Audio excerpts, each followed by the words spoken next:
말씀을 전할 때 그 동업이란 얘기를 해본 적이 있는데, 동업은 우리가 잘 아시는 대로 절대 안 된다 이런 말이 붙을 정도로 어렵다 하는 게 이제 세상에 많은 사람들의 중론이죠. 여러분, 동업이라는 거 생각을 해보면 사실 시작은 너무 좋죠. 같은 목표, 같은 목적을 가지고 같이 뜻을 합해서, 그래서 같이 또 물질도 시간도 같이 투자해서, 또 노력도 같이 투자해서, 같은 수고를 해서, 그래서 공공의 그 이익을 얻어서 그것을 또 투자한 대로 또 수고한 대로 이렇게 나누는 거잖아요. 참 멋지고, 그리고 이게 잘 되면 혼자서 일을 남길 수 있다면 둘이서 같이 할 때는 1이 아니라 2도 3도 시너지로 많이 남길 수 있기 때문에 참 이상적인 그런 방법일 수 있어요. 그럼에도 불구하고 이 동업은 절대 안 된다 이런 말이 붙는다는 것은 그만큼 동업이 어렵다는 얘기잖아요.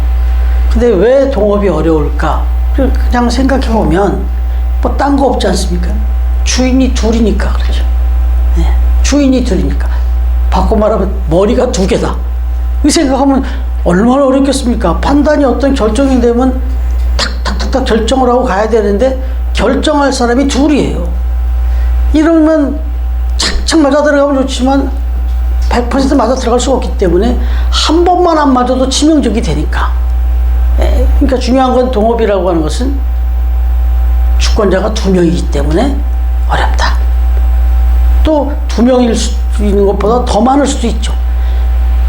그래서 이 말에 좀 비슷한 듯 조금 다른 의미의 그 용어가 있는데, 그게 바로 여기 지금 나오고 있는 동역이라는 말입니다. 동역. 그러니까 동업이 아니고 동역입니다. 그럼 이 동역은 뭐냐? 이 동역은 아까 동업에서의 결정적인 문제점이 주인이 두자, 주권자가 두자 그랬는데, 동역은 주권자가 하나예요.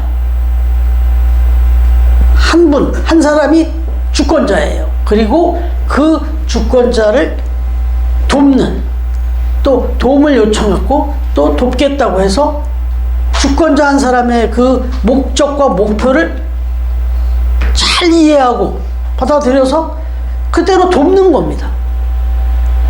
그래서 같이 협력해서 일하는 건 맞지만 주권자가 한 사람이에요. 그렇기 때문에 동역은 아주 이상적이죠.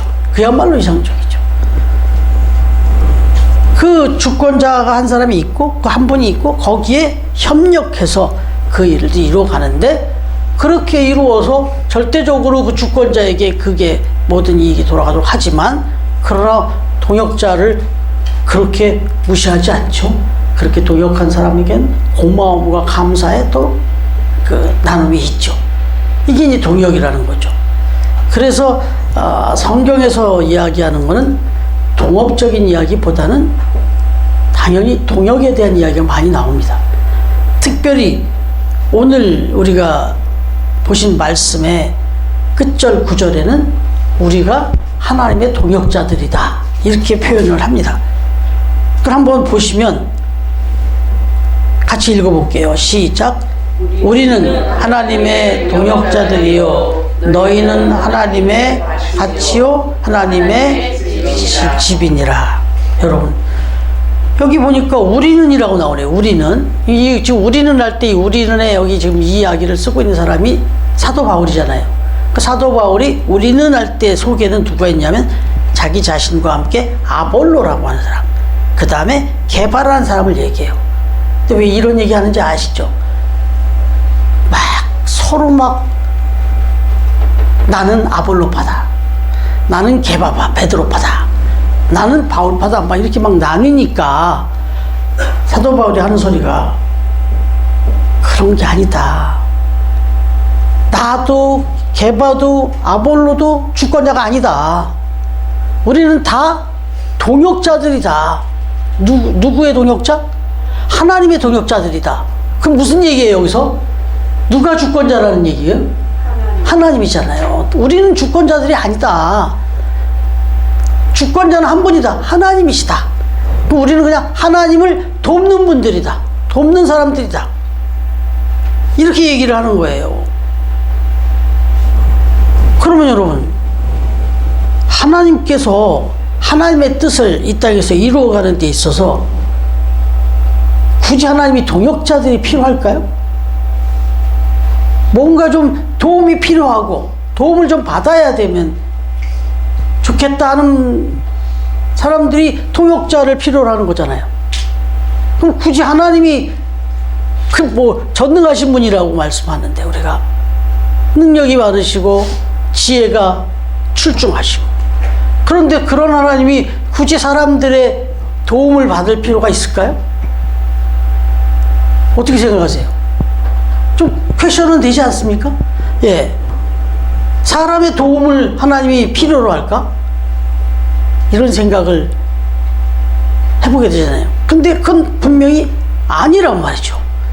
그러면 왜 하나님이 사람들의 도움을 받기를 원하시고 필요로 하시는가? 이게 이제 하나님이 창조하신 그 목적을 보면 이해가 조금 됩니다. 완벽한 이해는 좀 안 되실 수 있어요. 그러나 이런 거구나 하는 감을 잡을 수 있는 게, 하나님이 사람을 창조하신 목적이 뭐였냐? 하나님이 인간을 창조하신 목적이 동역자로 삼기 원함이었다는 거예요. 창조하실 때부터. 창조해놓고 보니까 뭐가 도움이 필요해서 하나님이 사람의 도움을 받으시는 게 아니라, 아예 하나님이 이 세상을 창조하시면서 사람을 만드실 때, 사람은 나의 형상을 닮은, 그렇게 인간을 창조하시면서 너희는 나의 동역자로 좀 쓰시고자 만들었다는 거예요. 그게 성경에 나와요. 봐요. 하나님은 아담을 곁에 두고 아주 친밀한 교제를 하기 위해서, 먼저는 사랑을 나누고 교제를 나누기 위해서 하나님이 너무나 똑같은 형상을 만드셨어요. 이게 이제 우리의 흔적이 나타나는 게, 리나하고 예나가 아무리 부인하려고 그래도 예나는 아빠를 닮았어요. 네. 이렇게 부인하죠. 닮았어요. 제가 이렇게 중에 왔다가 내려가다 보면 저 2층 행태네 아빠가 저기 앉아있고 얘네가 좀 왔다 갔다 하는 거 보면 똑같아요. 똑 닮았어요. 아닌 것 같죠? 그럼 뭐 마스크 가린 니나는 안 닮은 것 같아요? 엄마 막 화장하고 그러니까 저 얼굴이지, 아닐 때 민낯일 때 아무것도 아니라. 아니에요. 그게 지금 니나 얼굴이에요. 예. 형상대로 하나님이 우리를 지으신 그 흔적이 우리에게 그대로 또 주어주셨어요. 하나님이 DNA라는 걸 주죠. 그럼 그렇게 만드신 하나님이, 형상대로 만드신 하나님이 역할도 그런 역할을 주셨어요. 하나님이 하시는 일들을 너도 해봐 하고 맡겨주셨어요. 하나님이 하신 일이 뭔데요? 막 창조하고 다스리고 또 관리하고 이런 건데, 하나님이 지금도 하고 계세요. 하나님 손 딱 놓고 가만히 있는 게 아니에요. 지금도 하고 계시잖아요. 이 지구를 돌리고 계시고, 계속 태양을 비춰주시고, 공기를 충만케 하고, 이거 다 하나님이 하시는 거잖아요. 지금도. 예. 그런데 우리 인간에게도 그런 걸 할 수 있는 그 역할을 주셨는데, 그게 이제 제일 먼저는 아담에게 직접 다스리고 생육하고 번성하라 이런 말도 했지만, 이름을 네가 줘라 그랬어요. 이름을. 예? 이거 엄청난 역할을 맡긴 거 아니겠습니까? 하나님이 이 세상 우주 만물을 쫙 만들고 동식물을 다 만드신 다음에 저 동물 식물들 네가 이름 한번 붙여보라 그런 거예요. 이거 하나님이 하실 수 없어서, 나는 도저히 생각이 안 나. 그러니까 니들이 좀 이름 좀 붙여봐. 이건가요? 아니잖아요. 하나님이 하실 수 있는 역할이지만 하나님이 그 역할을 나눠주셨어요. 그러면서 마치 내가 창조한 것처럼, 내가 만든 것처럼 그렇게 이름을 붙여보라는 거예요. 이거 얼마나 그 큰 역할을 준 겁니까? 이런 일들을 시키기 위해서 하나님이 인간을 만드셨다는 거예요.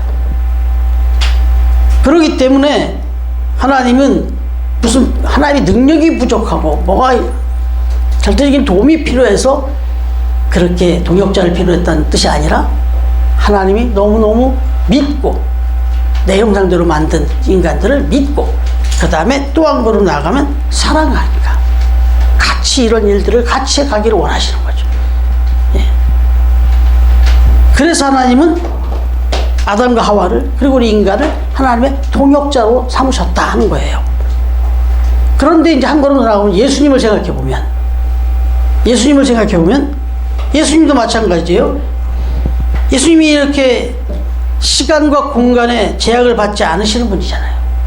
전능하신 하나님의 그냥 본체니까. 그런데 까짓거 죽지 않으실 수 있었고, 그래 십자가 달려 우리 죄악을 씻기 위해서 돌아가셨다 하자 이거예요. 그렇다도 굳이 꼭 승천하실 필요가 있었냐 이거예요. 굳이 꼭 하늘로 올라가실 필요 뭐 있냐요. 그 능력 있는 예수님이 차라리 이 땅에서 부활하셔서 한 사람 한 사람 다니면서 직접 전도하시고 진짜 직접으로 구원하시면 되지, 그걸 뭘 제자들에게 예루살렘과 온 유대와 사마리아 땅끝까지 이런 데 증인이 되라, 다 가서 전파하라, 복음을 전해라, 굳이 이렇게 하실 필요가 있냐 이거예요. 그런데 예수님 또한 하나님의 마음이 같았어요. 그래서 그 제자들을 믿고 너희들은 할 수 있어, 한번 해봐, 그러면서 일을 맡기신 거예요. 뭐 능력이 부족해서가 아니라 정말 하나님이 인간을 사랑하신 것처럼 예수님도 그 제자들을 사랑하는 마음으로 너희들이 해봐라, 그리고 너희들이 나보다 더 큰 일을 할 수 있다, 이렇게까지 말씀하셨어요. 그러면서 신뢰와 사랑을, 내가 세상 끝날까지 너희와 함께 할 것이다, 이건 사랑한다, 내가까지 지켜주겠다, 이 얘기잖아요. 그러면서 이렇게 일을 맡겨주신 거예요. 역할을 맡겨준 거라고. 여러분, 요즘 경제가 많이 어렵고 벌써 오래됐어요. 이렇게 어렵고 힘든 과정이. 이 어려운 시기에 이제 뭐 40줄만 넘어가면 이제 걱정해야 돼. 왜? 명예퇴직이라는 게 있어요. 자기가 알아서 퇴직 안 해도 또 막 나가달래요. 막 돈을 막 더 많이 주죠. 막 한참 많이 주면서 나가달라고 하잖아요. 그게 뭐예요? 그걸 받으면서 막 너무 해피하고 즐거워하는 사람이 뭐 몇 사람이나 있을까요? 왜 그럴까요? 일을 뺏기는 거잖아요. 일을 자기한테 맡겨놨던 역할이 뺏기는 거예요. 돈을 엄청 많이 줘도 돌아서면 허탈해요. 왜요? 그 직장에서 내가 죽을 때까지 필요하면, 나를 죽을 때까지 신뢰하면 돈 줄 테니까 나가달라면 누가 그렇게 하겠어요? 제발 나가지 말라고 붙들지. 에? 제발 나가지 말라고 붙들죠. 에? 우리 자녀들 중에 그런 자녀가 있어요. 제발 나가지 말라고 붙들리고 항상 그렇게 인정받는 따님이 있어요. 에? 그 정말 그건 인정받는다는 거예요. 사실 일을 놓지 못하도록 계속 일 좀 해달라, 이건 엄청난 신뢰예요. 근데 또 한 가지는 그만큼 사랑받는 거예요. 여러분, 회사에서 월급은 줘요. 근데 이 사람을 도대체 명예퇴직 시킬 입장도 아니야. 막 돈을 막 줬었거든요. 이거 진짜 이거 딱 너무너무 이게 좀 불필요한 사람이야. 그러면요, 퇴직시키는 방법이 있어요. 월급은 줘요 그냥. 근데 일을 안 줘. 나가봐야 일을 안 맡겨요. 그러면 가서 매일 하루 종일 가서 아무것도 안 하고 그냥 있다가 와요. 너무너무 좋을 것 같죠? 천만에요. 이 사람 금방 그만둡니다. 이 사람 그냥 결국 그만둬요. 왜? 일을 안 준다는 건 신뢰하지 않는다는 거고 사랑받지 못하고 있다는 거거든요. 그래서 하나님도 예수님도 내가 너희들을, 내 제자들을 얼마나 내가 신뢰하고 내가 얼마나 사랑한다는 걸 보여준 게 맡긴 거예요, 일을. 그게 동역입니다. 동역은 하나님으로부터, 예수님으로 시작되는 거예요. 여기 성경에서의 동역은. 여러분, 바로 그런 부분을 우리가 생각해야 되는 건데, 바로 하나님께서 지금 저와 여러분을 여기에 이렇게 불러놓으셨잖아요. 여기서 이렇게 예배 드리고 있잖아요. 저와 여러분도 하나님이 그냥 불러서 앉아서 예배만 드려라. 물론 예배를 드리는 것도 엄청난 하나님 앞에 드리는 동역이에요. 하나님이 하나님 되심을 선포하는 거니까. 그런데 아주 작은 일이고 큰 일이고 맡깁니다, 하나님은. 그래서 우리는 지금 다 역할이 있잖아요. 다 각각 역할이 있잖아요, 지금. 이게 이제 좀 규모가 작은 교회의 축복이에요. 큰 교회는 가면요, 아시잖아요. 내가 왔는지 안 왔는지도 몰라요. 제가 주중에 제가 출근하고 있는 그 잠실 교회, 거기서 찬양 인도하는 팀이 찾아왔어요. 고민을 가지고. 근데 그 찬양팀이 좀 이렇게, 요즘도 그렇게 큰 교회도 이렇게 봉사할 사람이 이게 드문가 봐요. 특히나 이렇게 그 찬양팀으로 이렇게 섬기는 게 쉽지 않은 모양이에요. 다 주부들이고 또 직장이 있고 막 이래가지고 평상시 연습을 해야 또 쓰잖아요. 근데 그게 잘 안 되니까 다 바쁘잖아요. 그러다 보니까 연습이 제대로 좀 안 될 때가 많대요. 그러다 보니까 그렇게 또 예배를 드릴 때 그 자리에 와서 그 자리에서 바로 연습해서 이렇게 쓰다 보니까 좀 잘 안 맞을 때도 있고 그런가 봐요. 근데 가서 이제 밑에 가서 이렇게 또 연습을 그래도 해야 되는데 이렇게 모임을 갖고 있는데 누가 와서 그렇게 못하려면 쓰지 마! 그러더래요. 어떤 권사님 한 분이 지나가면서 그렇게 못할 거면 쓰지 마! 아우, 막 그냥 예배 은혜 다 깨져. 막 이런 얘기를 했다는 거예요.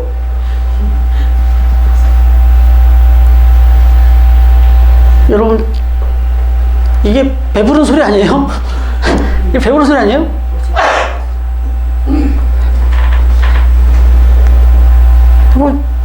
어디 작은 교회에서 상상이나 할 얘기냐고, 그게. 예? 아유, 그냥 와주시는 것만도 감사할 때도 있는데, 우리가 같이 모여서 더불어 예배할 수 있으면 얼마나 기쁜데, 지금 한 분 한 분이 얼마나 귀하고 감사한데, 그렇게 하려면 하지 말라고. 여러분, 좀 마음이 많이 아팠어요. 그분도 많이 아파하더라고. 그 와중에도 또 선에서 뭔가를 또 세워보려고 어떻게 하면 좀 할까 해서 그쪽에 이제 교육관에 와서 연습할 수 있는 기회를 좀 어떻게 만들어줬으면 좋겠다고 도움을 청하러 왔어요. 같이 기도했어요. 마음이 무거워서. 여러분, 그렇습니다. 역할을 맡겨주고, 아니, 우리는 지금 하나라도 막 하셔야죠. 이거 예배 끝난 다음에 우리 모습 보고 깜짝 놀라고 갔어요. 갔다 왔던, 여기 왔었던 간사님 계시잖아요. 예배 끝나고 나니까 뭐가 막 움직이시는 거야, 막. 한 분도 가만히 안 계시네. 뭐, 우리 권사님도 막 이거 다 말아주시고, 뭐, 애들도 그렇고. 우리는 할 일이 많아요. 예? 여러분, 이건 하나님이 저와 여러분을 많이 사랑하시니까 이런 교회 보내신 거예요. 저와 여러분에게 역할을 주시려고 이렇게 보내주신 거예요. 정말 저와 여러분은 하나님의 동역자들이고, 처음 교회의 동역자들이고, 김승만 목사의 동역자들이고, 또 저는 여러분들의 동역자. 아주 그걸 우리 생생히 경험하면서 이렇게 예배하고 있습니다. 여러분, 그렇습니까? 중요한 것은 그럼 어떤 자세로 우리가 동역을 해야 되겠냐? 우리가 하나님 앞에서 이 동역자로 이렇게 부름을 받고 인정을 받았는데 우리는 어떤 자세로 동역을 해야 되느냐? 여러분, 이거 보세요. 예수님께서 사도 바울이 예수 믿는 사람들을 핍박하기 위하여 다메섹으로 가던 도상에서 그를 불러가지고 제자를 삼으셨어요. 동역자로 삼으셨어요. 이 얘기는 뭐예요? 사도 바울이 준비가 잘 돼 있어요. 막 성경 공부 열심히 하고, 전도도 열심히 하고, 그리고 막 금식 기도도 하고, 뭐 나름대로 훈련도 받고, 막 이런 되는 걸 보더니, 너 딱 됐어. 그래서 데려다가 일 좀 해 하고 한 게 아니라는 거예요. 막 핍박하러 하고 있었어요, 지금. 오히려 예수님을 핍박하고 하나님을 믿는 사람들을 막 잡아서 감추려고 이러고 있는데 부르다가 말씀하셨어요. 이 얘기는 딱 간단하게 하면 자격이 있을 때 부른 게 아니라는 거예요. 자격이 있을 때 불렀다는 게 아니에요. 사실 예수님이 제자들을 부른 것도 보면 제자들이 뭐 대부분이 어부들이었고, 뭐 세금 걷는 세리였고, 뭐 막 각각 자기 일에서 그렇게 있던 사람들을 막 부르신 거예요. 자격자를 부른 게 아니에요. 자격도 안 되는 사람을 불러다가 역할을 맡긴 거죠.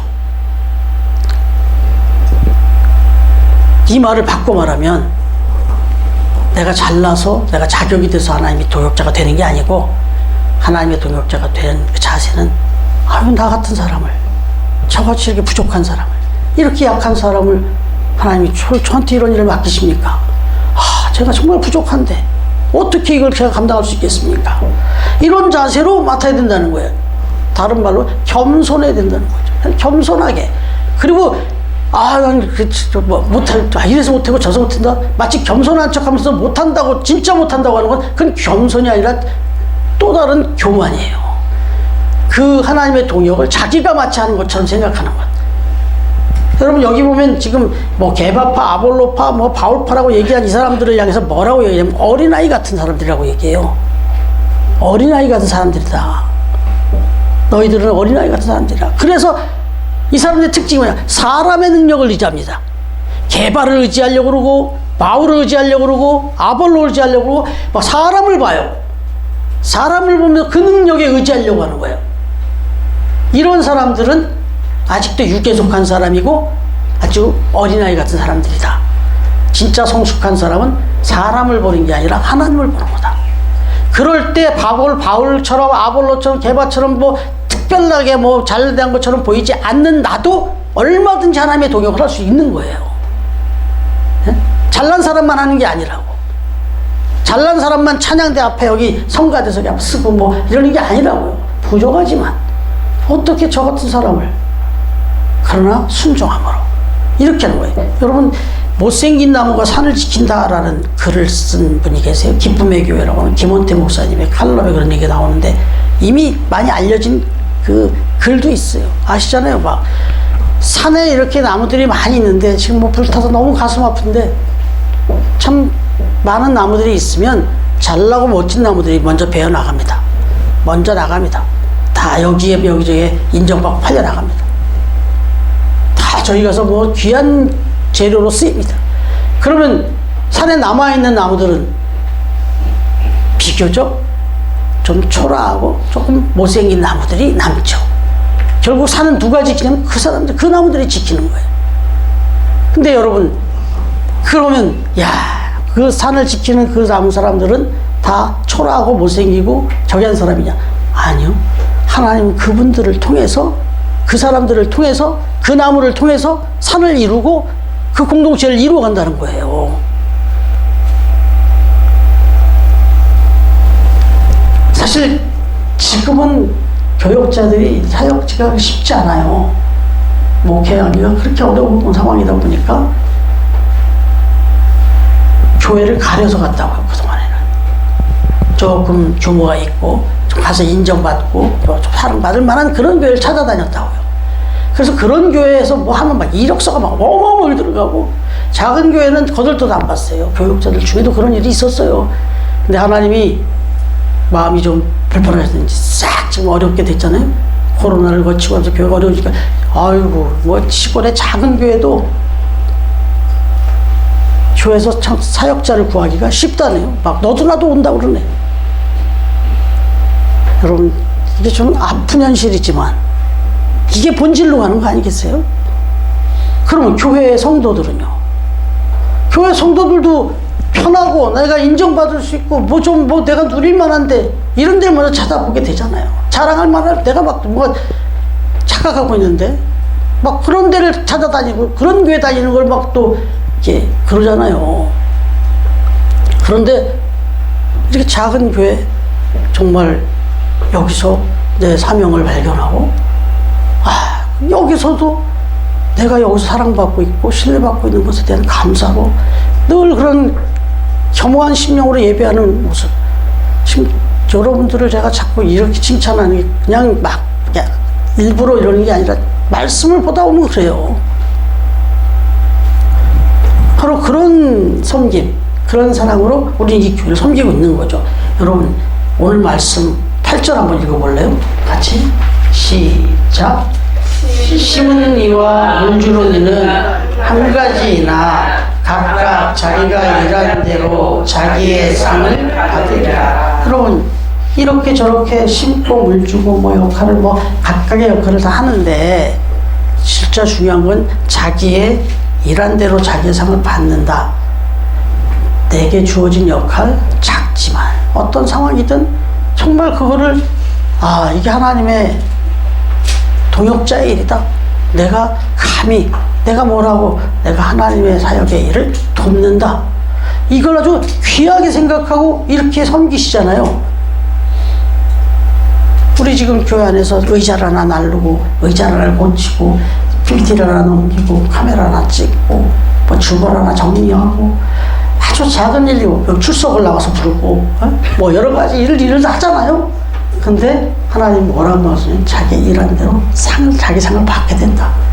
심지어는 하나는 그렇게 얘기해요. 누가복음 19장 17절에 보면 잘하였도다 착한 종아 네가 지극히 작은 일에 충성하였으니 10골 권세를 가져라. 아니 내가 많은 일을 너에게 맡기리라. 이렇게까지도 말씀하세요. 그러니까 정말 작냐 크냐 뭐 이게 아니라 내가 거기서의 역할을 어떤 마음으로 잘 감당하느냐에 따라서 하나님을 너무너무 귀하게 보신다는 거죠. 여러분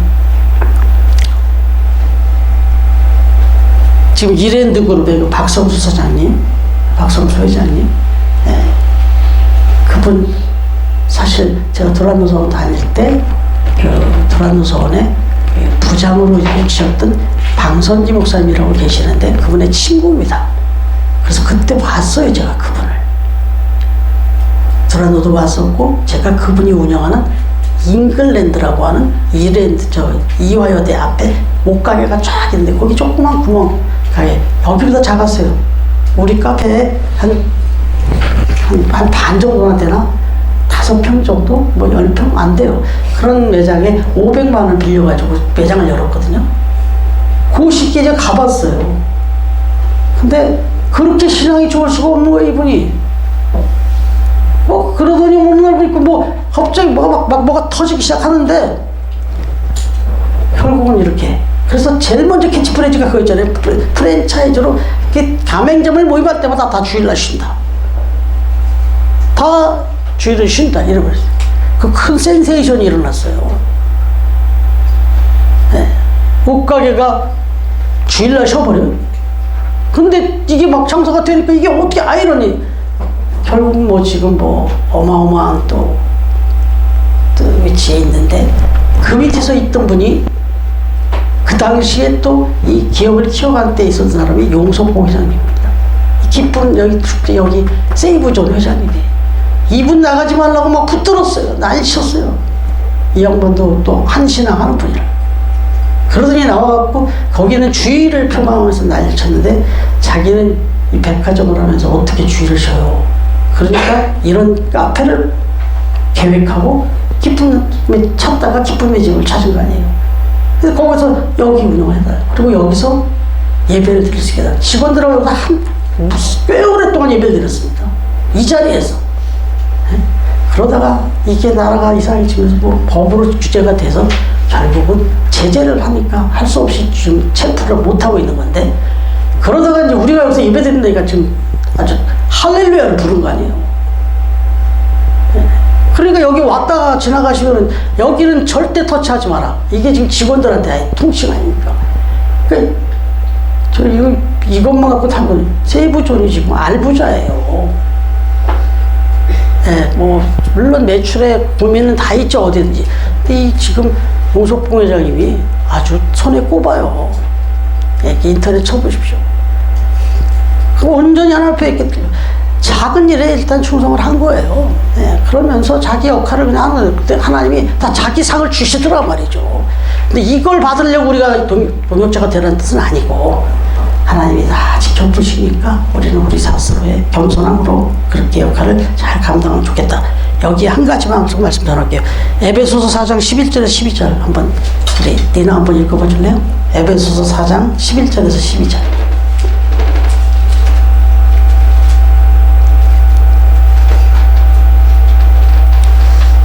에베소서 4장 11절에서 12절.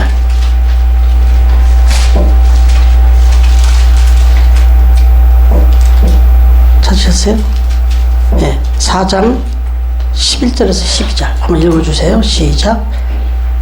그가 어떤 사람은 사도로 어떤 사람은 선지자로 어떤 사람은 복음 전하는 자로 어떤 사람은 목사와 교사를 삼으셨으니 이는 성도를 온전하게 하여 봉사의 일을 하게 하며 그리스도의 몸을 세우려 하시니라. 예, 아멘. 여기 보면 결국 그건 또 우리에게 역할을 주신 이유가 나오는데 각각 역할을 줘서 동역자로 삼으신 것은 우리를 온전하게 만들어 주시기 위함이라는 겁니다. 그런 역할을 통해서 우리가 자격이 부족한데도 불구하고 역할을 줘서 그런 역할을 능히 감당할 만한 사람, 그래서 자꾸 계속해서 더 큰 일을 줘서 더 큰 사람을 만들어 가시기 위한 하나님의 뜻이 있다. 그래서 결국 교회를 또 건강하게 완벽하게 만들고 하나님의 뜻을 이루고 하나님의 영광을 이루기 위함이다.